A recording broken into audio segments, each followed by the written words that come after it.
से चली आ रही सतभक्ति की ऐसी धारा ऋषियों, मुनियों, देवताओं और त्रिदेवों ने भी जिसका भेद ना पाया। भक्ति तो सभी करते हैं।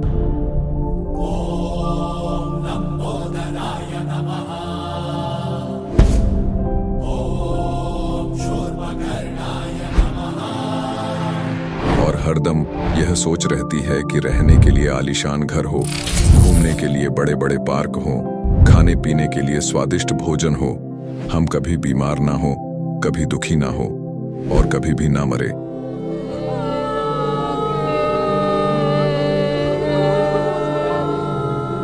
हरदम मौज मस्ती में रहे।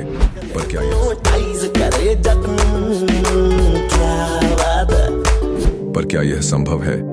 हम सब इतनी भक्ति करते हैं, व्रत करते हैं, श्राद्ध निकालते हैं, कावड़ लेकर आते हैं,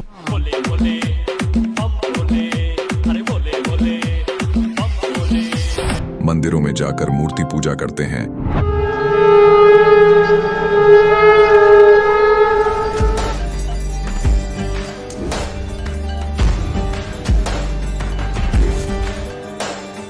भानुकोटि भास्वरं भवाब्धितारकं परं नीलकण्ठमिप्सितार्थदायकं त्रिलोचनं कालकालमम्बुजाशमक्षशूलमक्षरम्। चर्च में जाकर प्रेयर करते हैं,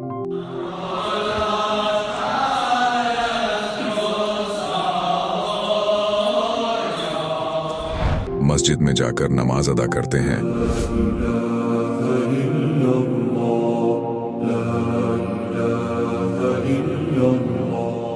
अल्लाहु अकबर कबीरा, और गुरुद्वारों में जाकर माथा टेकते हैं।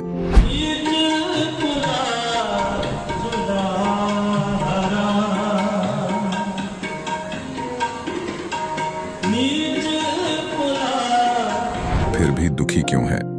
लेकिन क्या आप जानते हैं वो कौन सी भक्ति है?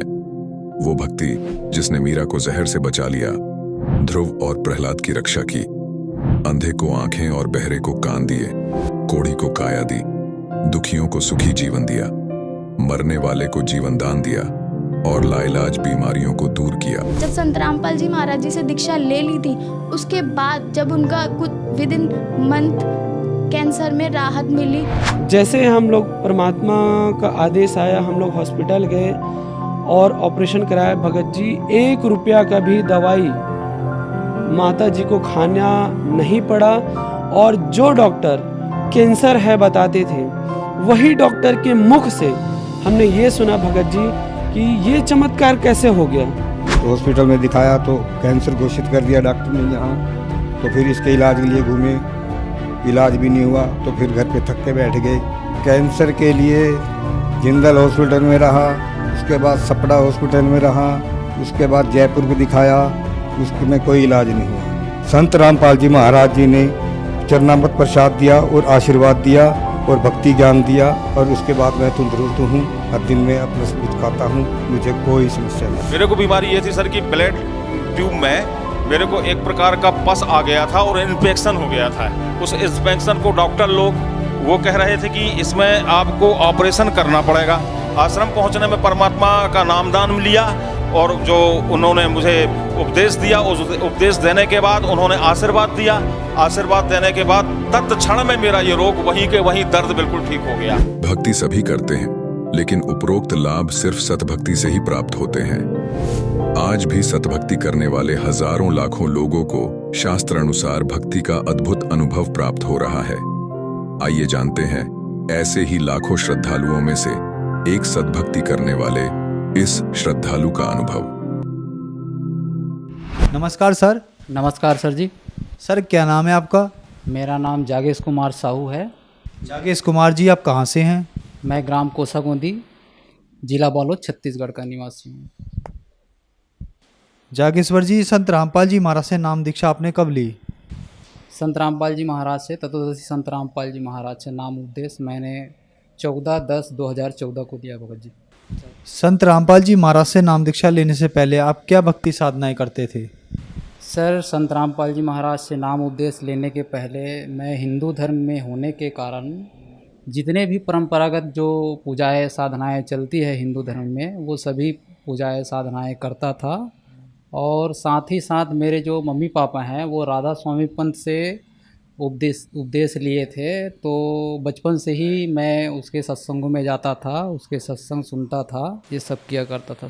तो फिर संत रामपाल जी महाराज की शरण में आप कैसे आए? इसको मैं विस्तार से बताना चाहूँगा सर। जैसे कि मैं राधा स्वामी पंत के सत्संगों में आता जाता था अपनी मम्मी पापा के माध्यम से, नाम उपदेश तो नहीं लिया था वहाँ से, लेकिन मेरे मन में परमात्मा पाने की चाह थी, एक कसक थी कि वो परमात्मा है कौन, उसको हम कैसे पा सकते हैं, वो रहता कहाँ है ना भाई। वहाँ पे जाते थे तो उनके सत्संगों में बताया जाता था कि परमात्मा निराकार है, वो वहाँ पे बूंद आत्मा ऐसे मिल जाती है कि जैसे बूंद समुंदर में मिल जाता है, निराकार बताया जाता है, कोई आकार नहीं बताया जाता। मेरे मन में ये प्रश्न था कि वो परमात्मा वास्तव में है कैसा, उसकी पाने की विधि क्या है, ये मेरे मन में कसक रहती थी।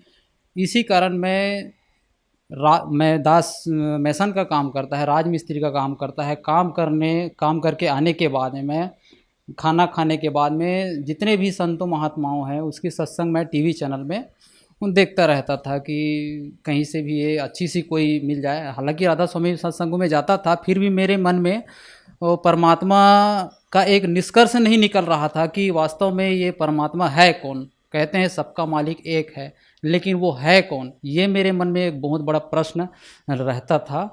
तो सत्संग देखता था टीवी चैनल में। एक दिन टीवी चैनल बदलते बदलते साधना चैनल लग गया, और उस संत का तो मैं नाम नहीं जानता था पहले, वो राधा स्वामी पंत के बारे में ही बता रहे थे। वो राधा स्वामी पंत के सार वचन वार्तिक के वो जो उसमें उंगली रख कर बता रहे थे कि राधा स्वामी पंत के संत ये बता रहे हैं, ऐसा ऐसा लिखा है। मैं उसको देखा, मैं एकदम खुश हो गया कि देखिए, मैं अपने मम्मी पापा को बताने लगा कि देखिए एक संत आए हैं माँ, जो बता रहे हैं कि राधा स्वामी पंत के पुस्तक को दिखला रहे हैं, आओ देखो। मैं उसको बुलाने लगा, मैं इतना खुश हो गया कि एक राधा स्वामी पंत के वो संत के पुस्तक को दिखला रहे हैं। मैं देखता रहा। उसके बाद में उसमें बोले कि राधा स्वामी पंत में जितने भी साधना कर रहे हैं ये सब काल के नाम जाप कर रहे हैं, है ना, और इसकी भक्ति विधि सही नहीं है। इसके जो राधा स्वामी पंथ के जो प्रवर्तक है वो भूत बने। ये सुनकर मेरे दिमाग एक धक्का लगा कि यार ऐसे कैसे हो सकते हैं। और मैं संत रामपाल जी महाराज को मैं ये कहा कि यार इसको कौन संत बना दिया, है ना भाई, कि किसी भी संत कुछ भी बता रहा है उसको ऐसे कैसे बोल सकते हैं, ये अपने हिसाब से बताना चाहिए। सब संत महात्मा अपने अपने हिसाब से बताते हैं, ये कैसे बोल दिया। ऐसा करके मैं चैनल बंद कर दिया। फिर मेरे मन में वो जो संत रामपाल जी महाराज के जो सत्संग सुना था वो दिमाग में चलता रहा। मैं दिन भर काम करते करते सोचता रहा कि ये वास्तव में ऐसा क्यों बोल रहे हैं। मैं दूसरे दिन फिर चैनल ऑन किया, उसी समय फिर देखा तो उस दिन पर संत रामपाल जी महाराज देवी भागवत को दिखला रहे थे। उसको देखा तो ठीक लगा, देखता रहा। एक दिन फिर उसी समय आया, फिर बता रहे थे राधा स्वामी पंत के बारे में। मैं उस दिन ठान के बैठा था कि आज मैं देखूंगा कि ये संत आखिर ये क्यों कह रहे हैं। कहीं ना कहीं इसके पीछे कुछ तो वजह होगी। अगर आखिर कोई संत किसी को ऐसा क्यों कहेंगे। तो देखता रहा। जब देखा सर कि शुरू से लेकर अंत तक के बताया, पूरा प्रमाण के साथ बताया, सभी संतों महात्माओं की वाणियों से मिलान करके बताया, तब मैं अपने कलेजों को पकड़ के बैठ गया भगत जी। और मेरे आँख से आंसू नहीं थमा। हे मालिक, आप यहाँ बैठे हैं, आप यहाँ बैठे हैं परमात्मा। मैं आपको कहाँ कहाँ नहीं खोज रहा था मालिक, आप तो यहाँ बैठे हैं परमात्मा। मैं अपने आप को रोक नहीं पाया। मैं कुर्सी पे बैठे बैठे संत रामपाल जी महाराज का सत्संग सुनते रहा, और उसमें मेरे को पूर्ण रूप से प्रमाण के साथ गुरुजी ने सत्संग में विस्तार से बताया, और मैं अपने आप को रोक नहीं पाया। और मैं 14/10/2014 को संत रामपाल जी महाराज की शरण में जाकर नाम उपदेश लिया सर। जैसे कि संत रामपाल जी महाराज से जो भी श्रद्धालु नाम दीक्षा लेते हैं तो उनको लाभ तो ज़रूर होते हैं, तो क्या आपको भी कुछ ऐसा लाभ हुई? हाँ सर, संत रामपाल जी महाराज से पहले हम नाम उपदेश नहीं लिए थे तो भक्ति कर रहे थे, उससे हमको लाभ और हानि का तो पता ही नहीं था। लाभ और हानि का पता जब चला जब हम संत रामपाल जी महाराज से नाम उपदेश लिए। संत रामपाल जी महाराज से नाम उपदेश लेने के बाद अनेकों लाभ हुए हैं भगत जी। उसमें से मैं आपको थोड़ा लाभ बताना चाहूँगा, क्योंकि ज़्यादा बताऊँगा तो आपके पास समय नहीं है, तो थोड़ा लाभ बताना चाहूँगा। जैसे कि ये दास मेसन का काम करता है। थोड़ी दिन हुए थे मेरे को संत रामपाल जी महाराज से प्रथम नाम उपदेश लेकर आए हुए।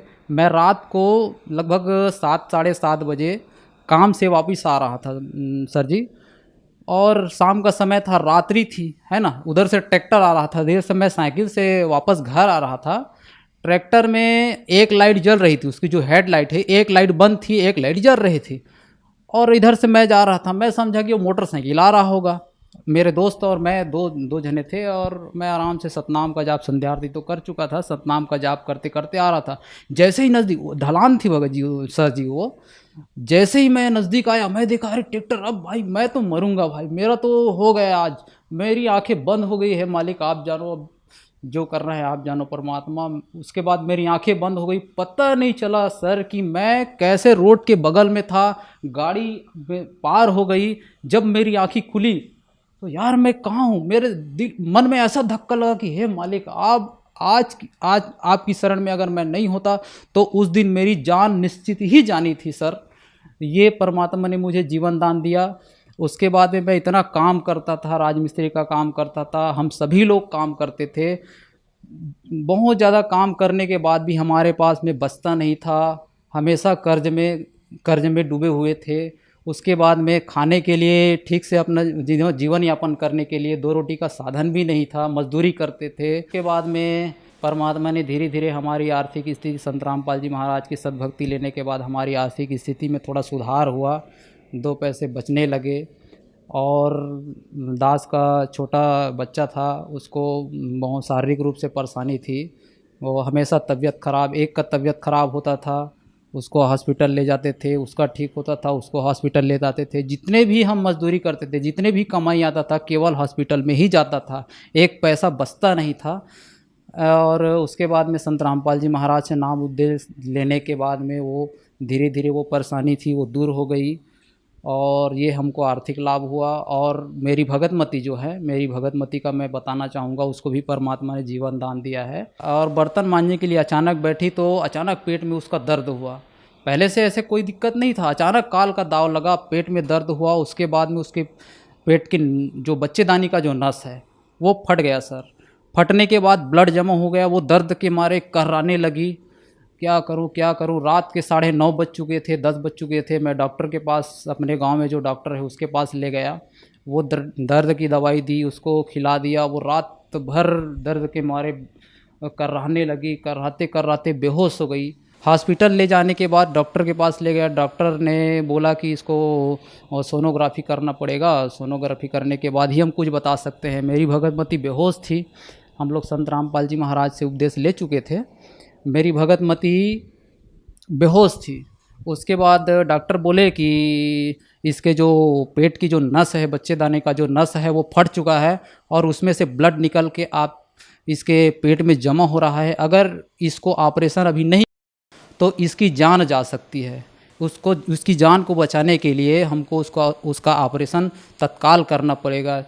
तो मैं बोला ठीक है सर, अब ऑपरेशन करना पड़ेगा तो आप ऑपरेशन कीजिए। अब मैं क्या करूं, मेरा दिमाग काम नहीं कर रहा था। अचानक ऐसा हुआ तो मन ही मन परमात्मा की याद आई, परमात्मा तत्वदर्शी संत रामपाल जी महाराज की याद आई। तो मैं तत्वदर्शी संत रामपाल जी महाराज के जो कांटेक्ट नंबर दिए होते हैं उसमें फ़ोन किया और प्रार्थना लाया कि हे मालिक, ऐसा ऐसा बात है, मेरी भगतमती का जो है ये ऑपरेशन बोल रहे हैं, क्या करूं मालिक। तो परमात्मा मालिक का आदेश आया कि ठीक है बेटा, परमात्मा दया करेंगे। तो उसके बाद में मैं आया, डॉक्टर मुझे बुलाए, जहाँ पे ऑपरेशन थिएटर था वहाँ अंदर लेकर गए, वहाँ ऑपरेशन चल रहा था। उसी समय बोले डॉक्टर दिखाए, उस जितने भी सिचुएशन थी उसको दिखलाए, इतना ब्लड निकल चुका है, इतना ब्लड निकल रहा है, साफ़ नहीं हो रहा है, और हम आपको कुछ नहीं बता सकते। और अगर ये मैं आपको बता रहा हूँ कि 72 घंटे के अंदर अंदर अगर इसको होश आ गया तब आप मानिए कि ये जीवित रहेगी, नहीं तो हम कुछ नहीं कह सकते, आप इंतज़ार कीजिए, ऐसा करके बोले और एक कागज़ पे साइन किए। ये धमतरी के नर्सिंग होम की बात है, मैं आपको बता रहा हूँ। और उसके बाद में मैं बोला डॉक्टर को, ठीक है डॉक्टर साहब आप अपना काम कीजिए, बाकी मालिक जो है देख रहे हैं और जो भी करेंगे आप अपना काम कीजिए। उसके बाद में मैं वहाँ से निकल गया सर। उसके बाद में डॉक्टर अब आईसीयू में रखे थे, हमको मिलने नहीं दिया जा रहा था, हम बाहर में बैठे थे। तो 72 घंटे तक इंतज़ार करने के लिए अब मेरे को तो ये नहीं था कि वो बचेगी, ऐसा नहीं था। उस दिन तो उसकी मृत्यु होनी थी। संत रामपाल जी महाराज के बाद प्रार्थना लगाए, संत रामपाल जी महाराज का आदेश आया कि ठीक है बेटा परमात्मा दया करेंगे, और इंतज़ार किए। उसके बाद जो डॉक्टर हमको 72 घंटे का समय दिया था, मालिक की संत रामपाल जी महाराज की दया से वो केवल 8 घंटे में ही उसको होश आ गया, और आज वो पूर्ण रूप से स्वस्थ है, जीवित है। इस तरह से परमात्मा मालिक तत्वदर्शी संत रामपाल जी महाराज की दया से उसको भी जीवन दान मिला, मुझे भी जीवन दान मिला। दास के पास 2 रोटी का साधन नहीं था, मालिक ने वो भी दया किया। तो इस तरह से हमको सारे लाभ मिले। एक आध्यात्मिक लाभ भी हुआ है, मैं उसको भी आपको थोड़ा सा बताना चाहूँगा। मैं एक दिन सतलोक लेकर गए संत रामपाल जी महाराज मुझे। संत रामपाल जी महाराज मेरे आगे आगे चल रहे थे, मैं पीछे में चल रहा था। सतलोक के वो सामने मैं गया, मैं अकेला था वहाँ पे, संत रामपाल जी महाराज वहाँ पे नहीं थे। मैं इधर उधर देख रहा था कि मैं कहाँ आ गया। बहुत बड़ा गेट था और मैं इधर उधर देख रहा था। गेट अचानक खुला, गेट खुला तो उसमें थे एक दूधिया प्रकाश। उस प्रकाश का तो मैं वर्णन नहीं कर सकता। मैं देखा, मेरे को लगा कि मैं कहाँ आ गया। उसके बाद में उधर से हंस आत्माएँ आई, बहुत बड़े बड़े उसके शरीर थे, लंबे लंबे हाथ थे, सफ़ेद वस्त्र धारण किए थे। बहुत दूर से देखा, मैं गेट के सामने खड़ा था, वो लोग खुशी मनाते आ रहे थे। आए और मुझे सीने से लगा लिए, सीने से लगाए और सीधे ले गए। उसके बाद मैं परमात्मा के इधर उधर और ज़्यादा कुछ तो नहीं देखा, सीधा परमात्मा जहाँ पे उसके सिंहासन है वहाँ पे गया और दंडवत प्रणाम किया। बगल में तत्वदर्शी संत रामपाल जी महाराज थे, सिंहासन में पूर्ण परमात्मा कबीर साहिब जी विराजमान थे। और उसके बाद में दंडवत प्रणाम किया। उसके बाद सिर ऊपर करके देखा तो तत्वदर्शी संत रामपाल जी महाराज सिंहासन पर विराजमान थे। मैं वहाँ से उठा, चंवर किया। चंवर करने के बाद में फिर दंडवत प्रणाम किया और संत रामपाल जी महाराज का, मालिक का इतना ज़ोर से जय घोष किया। मैं अपने जीवन में उतना ज़ोर से जय घोष नहीं किया था। मैं नींद से मेरी आवाज़ बाहर निकल गई। भगतमती मेरी बगल में सोई थी, वो बोले कि क्या कर रहे हो भगत जी। मैं उसको बता नहीं पाया, मेरा शरीर जो है एकदम सुन्न हो गया था, मैं बता नहीं पाया उसको। सवेरे उसको बताया कि मैं ऐसा ऐसा बात है, मैं सतलोक गया था, मालिक के दर्शन हुए, मैं अब यही है, आध्यात्मिक लाभ भी हुआ है। सर, संत रामपाल जी महाराज से नाम दीक्षा कैसे ली जा सकती है? संत रामपाल जी महाराज से नाम उपदेश लेना बहुत ही आसान है सर। संत रामपाल जी महाराज ने इतनी दया की है कि जगह जगह नामदान सेंटर खोल दिए हैं, सभी ज़िलों में नामदान सेंटर खोल दिए हैं। और टीवी में सत्संग आता है, सत्संग चलता है, उसके नीचे में पीली पट्टी चलती है, उसमें कॉन्टेक्ट नंबर दिए होते हैं। उस कॉन्टेक्ट नंबर में आप कॉन्टेक्ट करके आप अपने नज़दीकी नामदान सेंटर का पता कर सकते हैं और संत रामपाल जी महाराज से नाम उपदेश लेकर अपने भक्ति कर सकते हैं। धन्यवाद सर। अच्छा सर। अब जगत गुरु तत्वदर्शी संत रामपाल जी महाराज जी के सत्संग के माध्यम से उस अद्वितीय आध्यात्मिक ज्ञान के बारे में जानते हैं, जिसके माध्यम से आप भी प्राप्त कर सकते हैं ऐसे आध्यात्मिक, मानसिक और भौतिक सुख जो अभी तक आपने सिर्फ मीराबाई, ध्रुव, प्रहलाद जैसे कुछ ही भक्तों की जीवन कथा में सुने होंगे। अब सुनिए तत्वदर्शी संत के संग शास्त्र अनुकूल भक्ति सत्संग, ऐसा अद्वितीय आध्यात्मिक ज्ञान जिसका है सर्वधर्मों के पवित्र शास्त्रों में प्रमाण। तब धर्मदास जी चिंतित हो रहे थे कि हे परमात्मा, आपने मेरे से सतनाम और सारनाम को गुप्त रखने के लिए कह दिया, और उधर से आपने मुझे 42 वंश का आशीर्वाद दे दिया कि मेरी 42 पीढ़ी चलेंगी। तो परमात्मा, मेरे इन वंशजों का, मेरे बच्चों का मोक्ष कैसे होगा? घना चिंतित हो गया, कलेजा पकड़ कर बैठ गया। अब परमात्मा ने कहा कि जब कलयुग 5500 वर्ष बीत जाएगा धर्मदास, उस समय तक इस काल के 12 पंथ चल चुके होंगे और बर्मा पंथ गरीबदास पंथ होगा और उस बर्मे पंथ में मैं स्वयं आऊंगा और उसमें पूरे विश्व को ज्ञान दूंगा और पूरा विश्व इस तत्व ज्ञान सत्य ज्ञान और सत्य नाम से परिचित होगा। तो तेरे पुत्रों की तेरे वंशजों की क्या चक्कर, वहां तो सारा विश्व पार करूंगा, क्यों चिंतित हो रहा तू? अब आपको थोड़ी सी झलक दिखाते हैं कि 12 पंथ काल ने चलाए और कबीर नाम से चलाए। 12वां पंथ गरीबदास पंथ है और गरीबदास पंथ से ये दास का निकास है। 12 पंथ चल चुके होंगे तब परमात्मा ने कहा था कि फिर मैं स्वयं ही आऊंगा। अब परमात्मा ने ये दास भेज दिया, आपको थोड़ा रूबरू करता हूं तो विश्वास होगा आपको। ये देखिएगा, ये कबीर बानी और बोध सागर ही चल रहा है। यहां क्या बताया है कि 12 पंथ चलो सो भेद, 12 पंथ काल फुरमाना, काल का ही फुरमान यानी उसका आदेश चलेगा 12 पंथों में।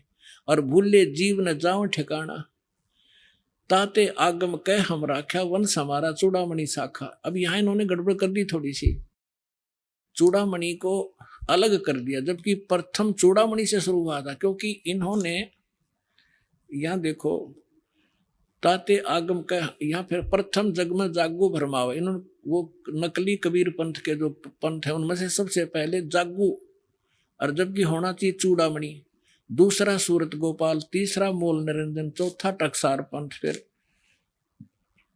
और 5वां बीज का लेखा जीवा पंथ, और छठा सतनामी पंथ। ऐसे ये पंथ हैं। अब इसकी दिखाते हैं आपको 1870 पे। अब ये यहां पर उसमें पद्य भाग में या गद्य भाग के अंदर है। ये कबीर चरित्र बोध और बोध सागर, इसके 1870 पृष्ठ पे क्या लिखा है कि कबीर साहब के पंथों का वृंतांत प्रथम नारायण दास लिख दिया। नारायण दास ने तो कबीर साहब का पंथ स्वीकार नहीं किया था। ये होना चाहिए चूड़ामणि, या गलत कर रखे ना। प्रथम नारायण दास ने, ये चूड़ामणि होना चाहिए। दूसरा जागूदास या गोदास, और तीसरा सूरत गोपाल, चौथा मूल निरंजन, 5वां टकसारी पंथ, छठा भगवान दास पंथ, 7वां सतनामी, 8वां कमाली पंथ। कमाली नहीं, कमालिए, कमाल का वो कमाल जो पुत्र जीवित किया था उसने भी अपना अलग से नकली पंथ चलाया था। और 9वां राम कबीर पंथ, 10वां परम धाम की वाणी, और 11वां जीवा पंथ, और 12वां ये गरीबदास पंथ। अब ये 12वां गरीबदास पंथ है, यहाँ स्पष्ट है, यहाँ गद्य भाग के अंदर है।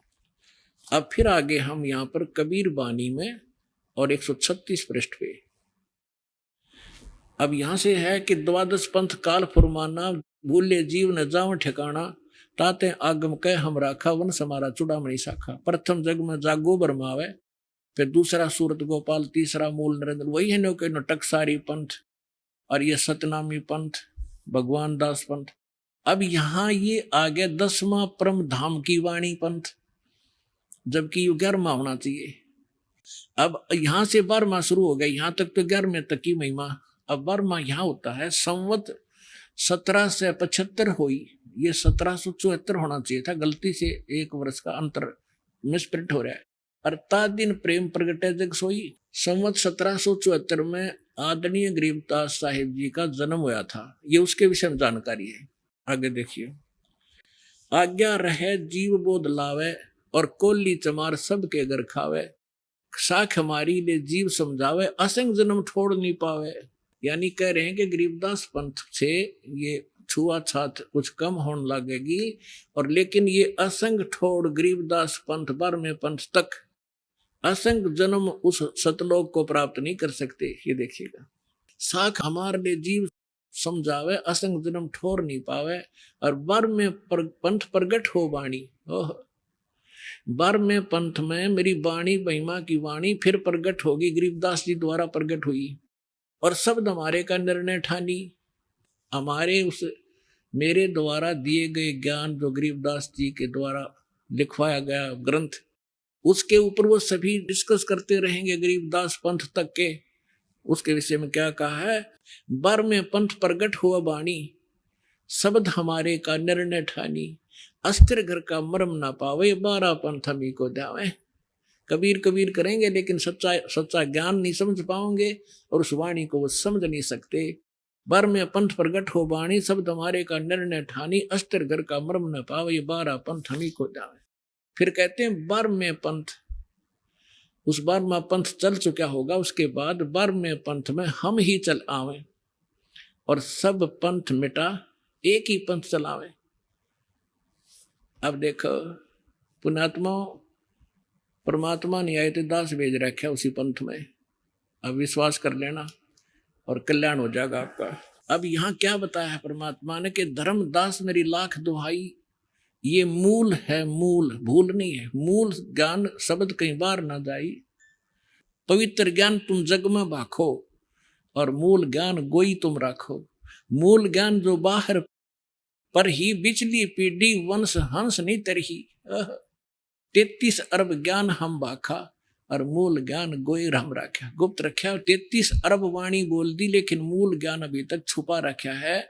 और मूल ज्ञान तुम तब लग छिपाई जब लग 12 पंथ मिटाई। अब क्या कहा कि धर्मदास मेरी लाख दुहाई, ये मूल ज्ञान बाहर ना जाई। मैं तुझे जो बता रहा हूं मूल मंत्र, मूल ज्ञान, ये बाहर ना जाई।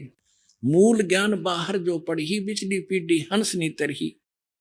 यदि ये ज्ञान इन नकली पंथियों का हाथ लग गया ना सारा, तो बीच की पीढ़ी पार नहीं होगी। तो यह बिचली पीढ़ी कैसे है, अब यह प्रमाण करते हैं, देखिएगा।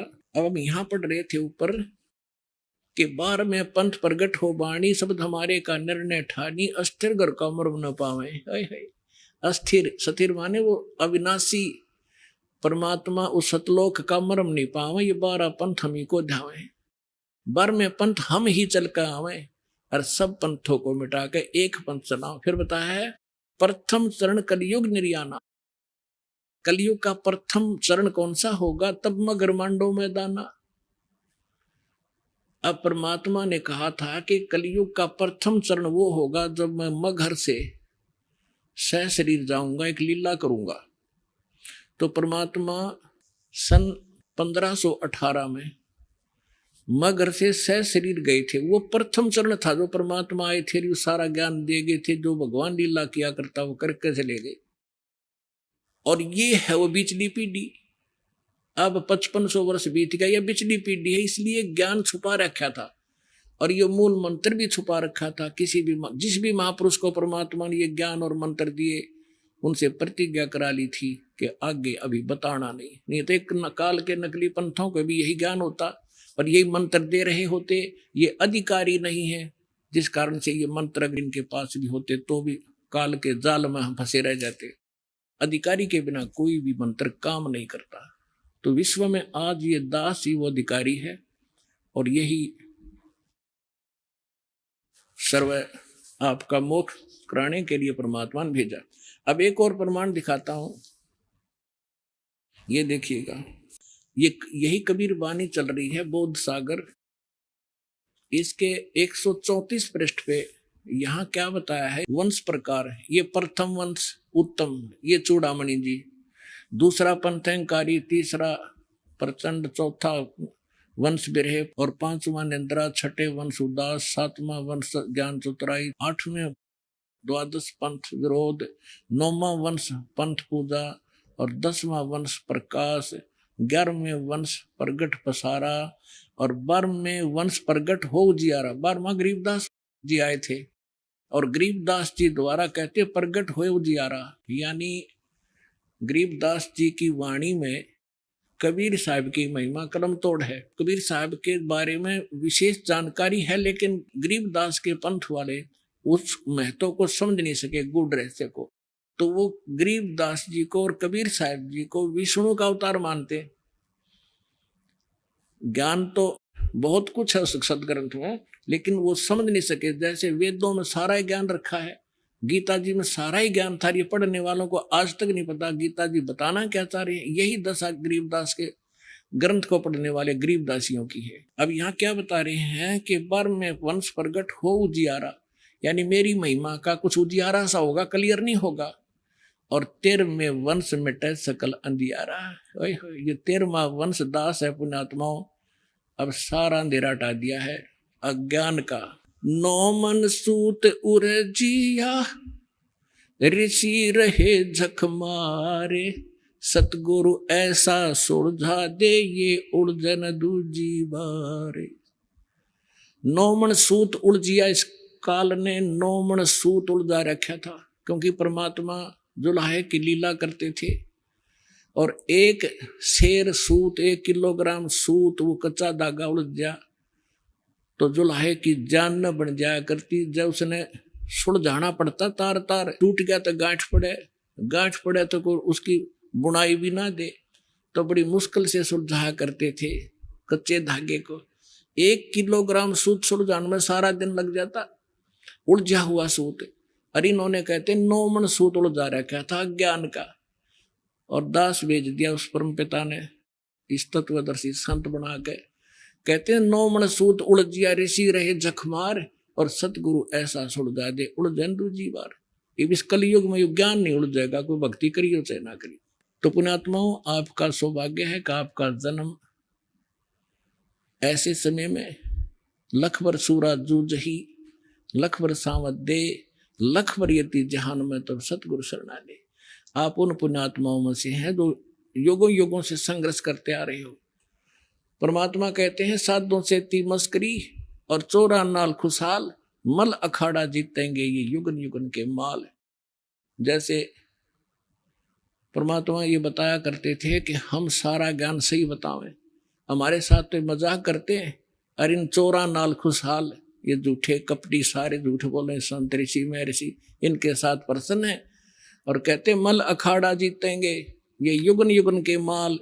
माल माने रेसलर, पहलवान जो पहले से एक्सरसाइज कर रहे होंगे, वही अंत समय में जब उसके आमना सामना होगा वही विजयी होते हैं, जो पहले अपना युगों युगों से ताकत ग्रहण कर रहे हैं। तो आप युगों युगों से आ रहे हो इस परमात्मा के इस भक्ति के अखाड़े में, आप बहुत दिनों से एक्सरसाइज करते हुए आ रहे हो। अब फाइनल गेम हो गया है, तो अब आप वो पहलवान हो, वो रेसलर हो। कहते हैं साधों से ती मस्करी इन 14 नाल खुशहाल, मल अखाड़ा जीतेंगे ये युगन युगन के माल।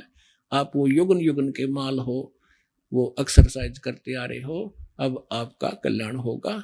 लेकिन इसमें सबसे बड़ी चीज मर्यादा है, और मर्यादा के अंदर हमने आपको पहले बता भी रखा है। नियम दीक्षा देने से पहले भी आपको खूब बताया जाता है, दीक्षा ले तो उसको पूरा करना, तब आपको लाभ होगा। नाम ले जाते हो, संसार के लोक लाज माँ का खंडित कर देते हो परमात्मा की। परमात्मा साथ नहीं देता आपको। जैसे आपने कनेक्शन लिया पावर का, बिजली का, तो बिजली जो काम करेगी वो मैनुअल से हटके होगा। जैसे आप पहले अपना संस्कार प्राप्त कर रहे थे, वो तो नहीं सोच ले मैनुअल हाथ से आटा पीस रहे थे, और फिर पावर कनेक्शन ले लिया 3 फेज का, और 4 किलो वाली मोटर वाली, फिर वो आप कटा कट 1 घंटे में 1 क्विंटल पीस दे। और जब 2-3 घंटे में 2 किलो नहीं पीसता था हाथ से मैनुअली। तो आपके सारे कार्य जब परमात्मा की पावर से होंगे वो न्यारे दिखेंगे। और कनेक्शन कट गया तो फिर वो हुआ चक्की, फिर चक्की न्यू खड़ी रहेगी। तो कनेक्शन बनाकर रखना, परमात्मा का फिर लाभ देखना। जनता देखा करेगी आपके घरों की तरफ कि इनके रोजाना से कैसे बरकत हो रही है, कैसे फल फूल रहे हैं। तो परमात्मा वाले ही काम किया करता है। और गरीबदास जी कहते हैं ये संसार समझदा ना ही कहंदा श्याम दोपहरे नू, गरीबदास जी वक्त जात रोग इस पैरे नू। एक बार ये हाथ से आपके मनुष्य जीवन छूट गया ना, फिर सारा जीवन रोना ही रोना हो जाएगा। तो परमात्मा की शरण में रहना, पूरा विश्वास से लगे रहना। आपके आयु भी ना होगी, वो भी वृद्धि करेगा। लेकिन पुण्यात्माओं कुछ घटनाएं ऐसी घट जाती हैं जिनसे आप ज्ञान से परिपूर्ण न होने से विचलित हो सकते हो कि वो नाम लेकर गया था और वो नाम भी दीक्षा ले रखी थी, उसकी मृत्यु होगी। दास ने सबसे पहले कहा है कि मर्यादा प्रथम है। जब लग हंसा हमरी आना और काल लगे नहीं तेरा बाणा। परमात्मा कहते हैं जब तक मेरी मर्यादा में हंस रहेगा काल अटैक नहीं कर सकता। हम गलती करते हैं लोक लाज में आकर के।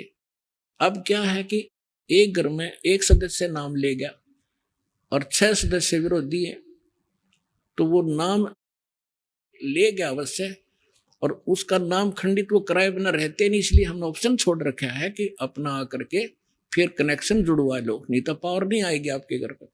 तो उस दौरान जब आपका नाम खंडित हो गया और आपका संस्कार मृत्यु का आ गया, भगवान रक्षा नहीं कर पाओगा। तो उस घटना को देखकर ये हो जाता है इसने नाम भी ले रखा था और फिर भी मर गया, और वो तो कहते हैं हम उम्र बढ़ा दें। तो ये अज्ञान का ही एक अलग से प्रमाण होगा। जिसको ज्ञान होगा वो नहीं स्वीकार करेगा कि इसका नाम सही होता, तो नहीं फिर भगवान की वाणी फेल हो जाती है। तो इसलिए इस कनेक्शन को बनाए रखना और फिर देखना खेल दाता के सतगुरु जो चावे सो कर ही 14 कोट दूत जम डरी। ऊत भूत चमत्रास निवारे और चित्रगुप्त के कागज फाड़े। आपकी किस्मत के लेख बदल देगा। तो पुण्यात्माओं, आपका सौभाग्य है जिसमें आप परमात्मा के इस ज्ञान से परिचित हो जाओगे। आप अपने गए हुए समय को बहुत याद किया करोगे।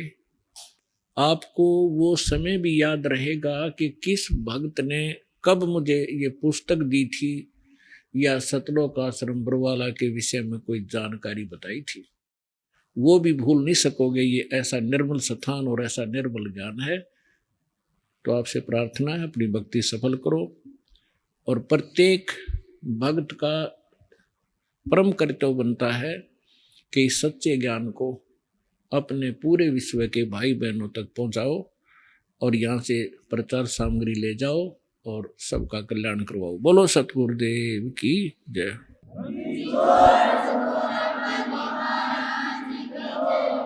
परम पिता परमात्मा पूर्ण ब्रह्म सारी सृष्टि के रचनहार कबीर परमेश्वर जी की असीम रजा से आप सभी पुण्यात्माएं ये सत्संग सुनने के लिए उपस्थित हुए।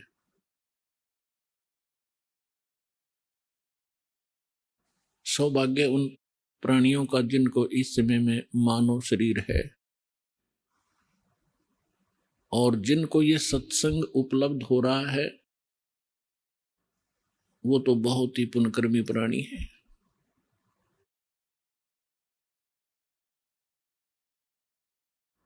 परमात्मा स्वयं आकर के हमें ज्ञान कराते हैं और हमें याद दिलाते हैं आप जिस लोक में रह रहे हो ये लोक ठीक नहीं। परमात्मा के पास सभी दुखी प्राणी आया करते थे कबीर बंदी छोड़ के पास, और वो ये कहा करते थे कि हम पर संकट बहुत है गुरुदेव, हम महादुखी हैं। तो परमात्मा कहा करते बच्चों ये काल का लोक है और यहाँ पर 21 ब्रह्मांड तक आग लगी हुई है राग द्वेष की, बेईमाना और काम क्रोध मोह लोभ अहंकार की आग में सभी जल रहे हैं। यहाँ कोई प्राणी सुखी नहीं है। आप ये मानते हो कि मैं रोग मुक्त हो जाऊंगा तो मैं सुखी हो जाऊंगा। जो निरोग हैं उनसे मिलिए जा करके, उनको ना जाने कितनी और टेंशन पाएंगी जिनको आप सुखी मानते हो, क्योंकि जो निर्धन है वो सोचता है कि ये पैसे वाले सेठ साहूकार ये सुखी होंगे। जहां माया का समावेश है पुण्यात्माओं, स्वप्न में सुख नहीं हो सकता। यह भूल है प्राणी का, क्योंकि जब तक हम उस आग में नहीं गिरते तब तक हमें ऐसे लगता है शीतल होगी। और सेठ ये सोचते हैं कि राजा लोग सुखी होंगे, हमें सुख नाम की वस्तु नहीं। क्योंकि सेठ वैसे नहीं बनता, उसने कोई तिगड़मबाजी करनी ही पड़ती है। उसके पास 20-30 लाख रुपए हैं तो 50 लाख रुपए का काम उसने आगे फिर से ऑन लोन ऋण लेकर शुरू करना पड़ेगा, तभी वो सेठ होने की सोचेगा। और वो 50 लाख का लोन ले लिया, बिजनेस ठीक चला नहीं, अब 20 लाख वो गई और 50 लाख का लोन गया। वो सेठ उस टेंशन के अंदर अपना जीवन व्यतीत कर रहा होता है। फिर सोचता है अब दूसरा बिजनेस करता हूं। आम व्यक्ति को लगता है बड़ा सेठ है, बड़े बिजनेस चल रहे हैं, पर सपने में शीतलता उस प्राणी को नहीं है। सेठ साहूकार यानी धनी व्यक्ति समझते हैं राजा लोग सुखी होंगे। एक घर का सदस्य, छोटे से घर का जिसमें 5-4 सदस्य होते हैं, एक घर का मुखिया जिसमें 5-4 सदस्य होते हैं, वो उनके निर्वाह में, उनकी व्यवस्था में कितना दुखी होता है। किसी की फीस भरनी है, किसी को एडमिशन दिलाना है, किसी के कपड़े लाने हैं, कोई विवाह के योग्य हो गया है, और भी बहुत सी पारिवारिक जो समस्याएं हैं वो सामने अड़ी रहती हैं। और एक राजा एक क्षेत्र का मुखिया होता है, उसको और भी ज्यादा टेंशन रहती है अपनी प्रजा को सुनियोजित रखने की और लॉ एंड ऑर्डर बनाए रखने की। तो सोपन में सुखी नहीं होता राजा। ठीक है, वो बकवाद करते हैं, वो लोग थोड़ी सी राहत पाकर घूटी लगा लेते हैं, नाच गाने देख लेते हैं, लेकिन अंदर से वज्जों के तो जल रहे होते। पृथ्वी के राजा लोग सोचते हैं कि स्वर्ग के देवता सुखी होंगे। इन देवताओं की कथा पढ़कर देखो पुराणों के अंदर, इनमें वही आग जल रही है जो यहाँ के लोगों में है, क्योंकि वो भी एक जीव है। जैसे कोई IAS ऑफिसर लग जाता है, भले ही वो कमिश्नर लग जाता है, DC लग जाता है, वो है तो मनुष्य ही, उसके अंदर सब विकार विद्यमान है जो एक गरीब व्यक्ति में, आम नागरिक में है। काम, क्रोध, मोह, लोभ, अहंकार, उससे भी वो सड़ रहा है। बेसिक वो अधिकारी बन गया है, साहब बन गया है, लेकिन उसके ऊपर जो आपदाएं हैं, प्राकृतिक दुख हैं, ज्यों के त्यों बने हुए हैं। इसी प्रकार वो देव समझो। और देवता लोग समझते हैं कि इंद्र सुखी होगा, वो देवताओं का राजा है। इंद्र की कथा पढ़कर देखो, कितनी बार राजा इंद्र जो है उन राक्षसों के साथ युद्ध में हार जाते हैं, जंगलों में समय व्यतीत करते हैं। और फिर क्या होता है, इंद्र का राज भोग के, इंद्र के राज को यानी अपना समय पूरा करके देवताओं का राजा, स्वर्ग का राजा मृत्यु को प्राप्त होता है। और मृत्यु के उपरांत वो गधे की योनि से 84 लाख योनियों को प्रारंभ करता है। तो परमात्मा कबीर जी बताया करते थे, भाई तंदर सुखिया कोई ना देखा, जो देखा सो दुखिया हो। उदय अस्त की बात करते हैं, मन सबका किया विवेका हो, सबका किया विवेका हो। तन दर सुखिया कोई न देखा, जो देखा सो दुखिया हो। उदय अस्त की बात करते हैं, मन सबका किया विवेका हो, सबका किया विवेका हो। भाई घाटे बाधे सब जग दुखिया, के गृहस्थी बैरागी हो। घाटे बाधे सब जग दुखिया, के गृहस्थी बैरागी हो। सुख देव ने दुख के डर से, गर्भ में माया त्यागी हो, गर्भ में माया त्यागी हो। तंदर सुखिया कोई न देखा, जो देखा सो दुखिया हो।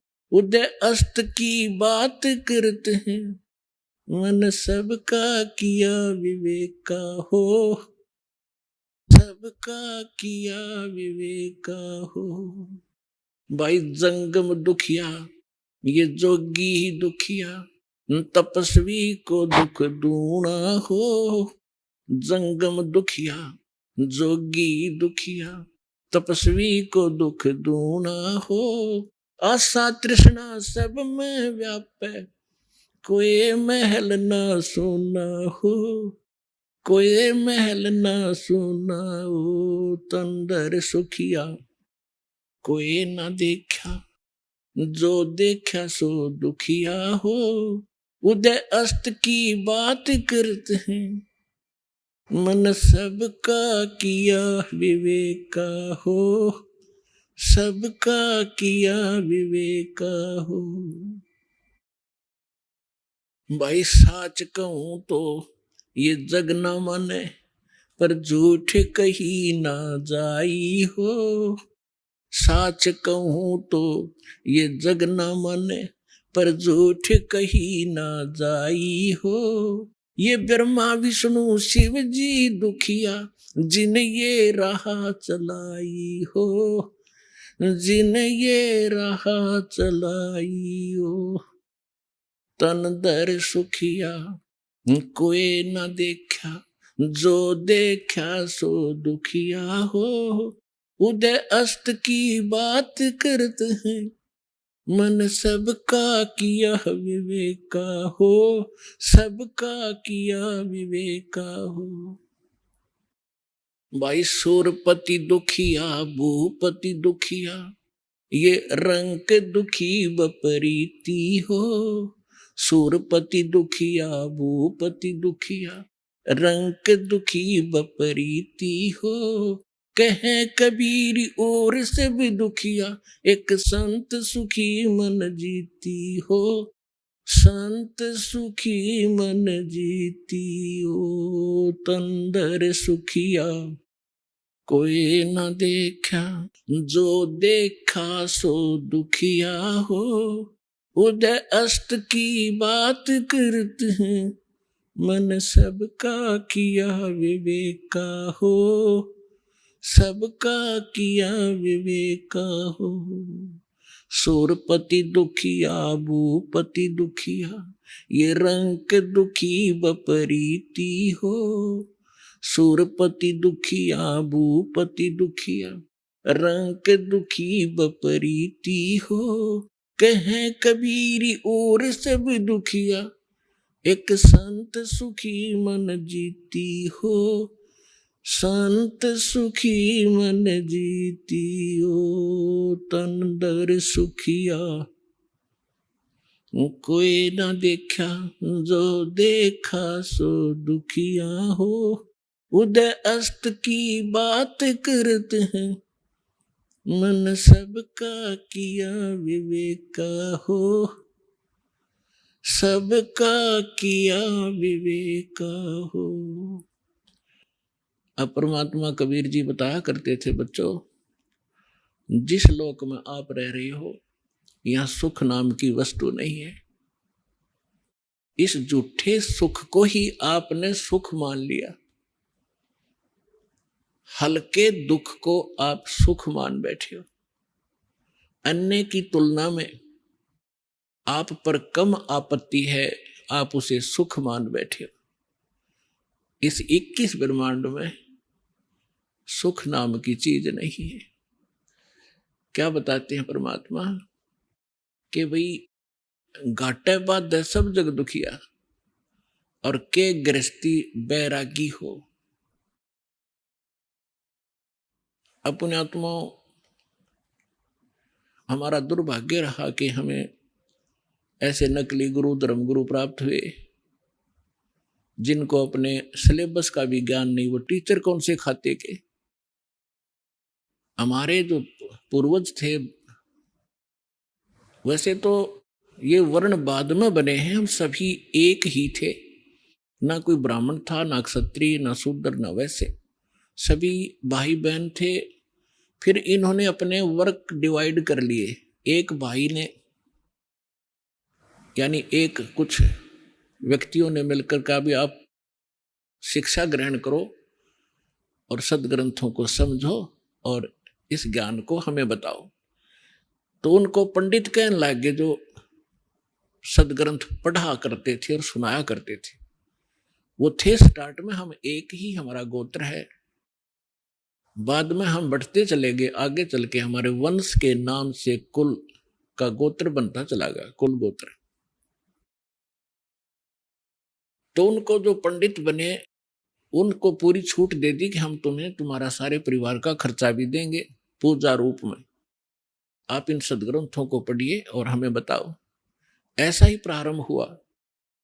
अब परमात्मा ने आके बताया है कि गुरु बिन वेद पढ़े जो प्राणी और समझन सार रहे ज्ञानी, गुरु बिन काहु न पाया ज्ञाना, जो थोथा भूछड़े मोड किसाना। तो इन ऋषि महर्षियों को कोई सदगुरु मिले नहीं और सदगुरु स्वयं परमात्मा आए लीला करने के लिए, वो हमने सुहाए नहीं। क्योंकि हम जैसे क्या होता है, जैसे किसी ने थोड़ा सा बोलन की शैली ठीक कर ली और 10-20 श्लोक गोट लिए वेद या गीता या कोई वाणी पढ़ ली किसी संत की, तो आम स्थान पर खड़ा होकर वो 100-200 व्यक्तियों को प्रभावित कर सकता है अपने प्रवचन के बोलने की शैली से, लेकिन उसके पास कख नहीं है। जब तक सदग्रंथों का संपूर्ण ज्ञान ना हो और कंप्लीट वे ऑफ वर्शिप यानी पूर्ण भक्ति विधि ना हो, तो वो ज्ञान भी एक आने का नहीं। परमात्मा कहते हैं गोरख से ज्ञानी गणे सुख दे जति जिहान, और सीता सी बहु भारिया संत दूर स्थान। फिर परमात्मा कहते हैं कि श्रोता कोट अनंत हैं और वक्ता कोट अनंत और दानी कोट अनंत हैं, पर बिरले साधु संत। तो जो प्रसंग चल रहा है कि परमात्मा हमें बताया करते थे, वो स्वयं आकर के ज्ञान दिया करते थे, तो हमें आज तक ज्ञान प्राप्त ही नहीं था। हमने इस झूठे सुख को सुख मान लिया। जैसे एक व्यक्ति के 3 पुत्रों में से एक की मृत्यु होगी, अब पुत्र मरो चाहे पुत्री, पत्नी मरो चाहे पति, दुख तो भारी होता है। अब जिनके साथ हम कितने प्यार से लाड से रह रहे हैं, हम इतने ढीठ हैं, दुख चाहे इनसे भी ज्यादा आ जाओ पर मरे नहीं। हमारी मृत्यु ना हो तो हम इस दुख ने भी देख लेंगे, देखी जाएगी जैसे भी होगा। लेकिन ये दुख भी फिर मृत्यु भी, तो ये दोनों कष्ट यहां पर बने रहेंगे। तो उसके एक पुत्र की मृत्यु होने से बुरा हाल था, ना खा रहा था, ना पी रहा था, सारा परिवार रो रहा था। शोक व्यक्त करने के लिए कुछ व्यक्ति जाते हैं, उनमें से एक व्यक्ति ऐसा था जिसका एक ही पुत्र था, वही मृत्यु को प्राप्त हो चुका था कई वर्ष पूर्व। अभी आपने सुने जगत गुरु तत्वदर्शी संत रामपाल जी महाराज के मंगलमय सत्संग प्रवचन। आइए अब सुनते हैं उन भक्तों के अनुभव जिन्होंने संत रामपाल जी महाराज के प्रमाणित ज्ञान से प्रभावित होकर नाम दीक्षा लेकर अनेकों लाभ प्राप्त किए। नमस्कार सर। नमस्कार सर, क्या नाम है आपका? बालाराम श्रीवास। बालाराम जी, आप कहाँ से हैं? बिलासपुर छत्तीसगढ़ से। सर, संत रामपाल जी महाराज से नाम दीक्षा आपने कब ली? 23 सितंबर 2014। सर, कृपया हमारे दर्शकों को बताएं कि आपने अभी तक क्या क्या भक्ति साधनाएं की हैं। संसारिक जो घर में पूजा पाठ करते थे माता पिता, उसी का पूजा पाठ करता था मैं। बाकी ऐसे तो कुछ नहीं करता था। नशा पानी बहुत करता था मैं। सर, संत रामपाल जी महाराज जी की शरण में जाने का क्या कारण बना? मेरा कारण ये बना कि मैं कंपनी में काम करता था रायपुर में। तो एक भगत रहता था वहाँ, उसका नाम है दुर्गेश दास, कवर्धा जिला से है। वो बताता था मेरे को, रात में आता था ड्यूटी से तो 11 बजे मेरे को उठा देता था कि बालाराम तुम कहाँ पास हो ऐसे करके। तो मेरे को उठा देता, तो समझाता था, ज्ञान समझाता था कि अरे गुरु जी आए हैं, वहाँ संत रामपाल जी महाराज हैं, उनका ज्ञान सुनो और उसी के मार्ग में चलो, ये सब छोड़ो, ये कंपनी में जुड़े हुए सब बेकार है, फालतू का चीज़ है, ऐसे करके बोलते थे मेरे को। उसके बाद मैं घर आया, वहाँ कंपनी को छोड़ दिया, घर आया। घर आने के बाद वहाँ जाने के लिए तैयार हो गया। जाने के लिए तैयार हुआ तो उसके बाद मैं यहाँ घर आया तो भूल गया सब, यही नशा पानी में भूल गया। उसके बाद मेरा एक्सीडेंट हो गया था। फिर उसके बाद एक्सीडेंट हुआ तो फिर मेरे को ये लगा कि अब नहीं, बाकी अब ज़्यादा लेट नहीं करना है, अब संत रामपाल जी महाराज के शरण में जाना है। तो मैं वैसी ही हालत में, मेरे को 3 दिन हुआ था एक्सीडेंट में, कुछ खा भी नहीं पा रहा था। वैसी ही हालत में मैं सतलोक आश्रम बरवाला में चला गया। उसके बाद मैं वहाँ गया तो मेरे को सब जितना लगा था, दांत वगैरह सब वो ठीक हो गया। मेरा यहाँ फटा था वो ठीक हो गया। यहाँ आने के बाद फिर परमात्मा की भक्ति करने लगा। संत रामपाल जी महाराज की फिर नाम दीक्षा लिया मैं। सर, संत रामपाल जी महाराज से नाम दीक्षा लेने के बाद आपको क्या लाभ मिले? मेरे को पहला लाभ तो ये मिला कि मेरी पत्नी जो है उनका इन्फेक्शन हो गया था, पूरा किडनी, गुर्दा, लीवर सब में, पूरा शरीर में इन्फेक्शन हो गया था। तो 2 हॉस्पिटल, एक पहले तो माखीजा हॉस्पिटल में लेके गया। माखीजा हॉस्पिटल में इलाज चला, वहाँ भी ठीक नहीं कर पाए। डॉक्टर लोग बोले कि अब हम लोग तो कुछ नहीं कर पाएंगे, तो आप दूसरा हॉस्पिटल देख सकते हो। तो मैं फिर घर लेके आ गया अपनी पत्नी को। उसके बाद फिर दूसरा हॉस्पिटल लेके चला गया, एक वहाँ बिलासपुर में मंगला चौक में है एक हॉस्पिटल, वहाँ लेके गया। वहाँ लेके जाने के बाद वहाँ 1 हफ्ता हो गया था। वहाँ कुछ इलाज में ठीक नहीं हो रहा था। बहुत इलाज किए, लेकिन फिर डॉक्टर लोग वहाँ भी बोल दिए कि भाई हम लोग तो कुछ नहीं कर पाएंगे, अब बाकी अब भगवान की मर्जी है। आप जो भी देवी देवता को आप पूजा करते हो उसी से आप प्रार्थना करो, वही ठीक कर सकते हैं। तो उस समय तो मैं नाम दीक्षा ले चुका था संत रामपाल जी महाराज से। तो फिर संत रामपाल जी महाराज के बाद मैं प्रार्थना लगाया।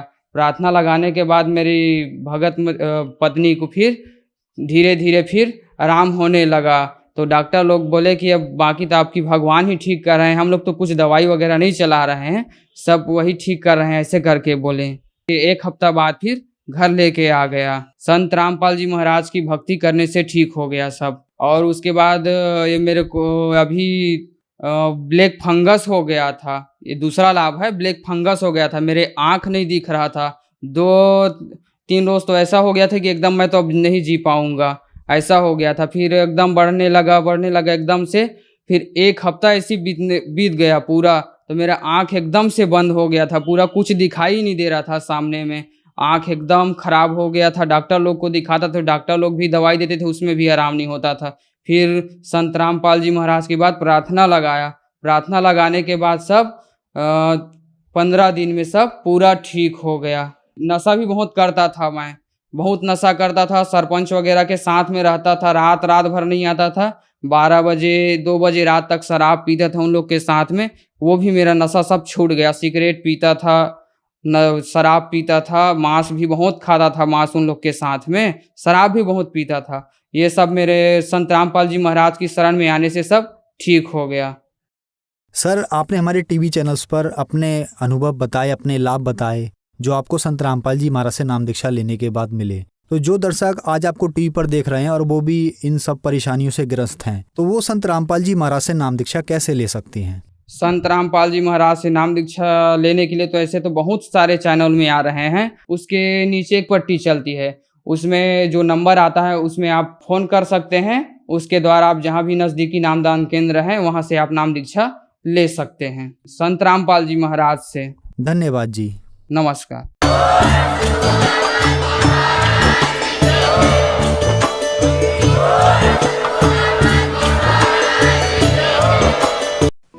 आप सुन रहे थे जगत गुरु तत्वदर्शी संत रामपाल जी महाराज के मंगल प्रवचन। अधिक जानकारी के लिए संपर्क करें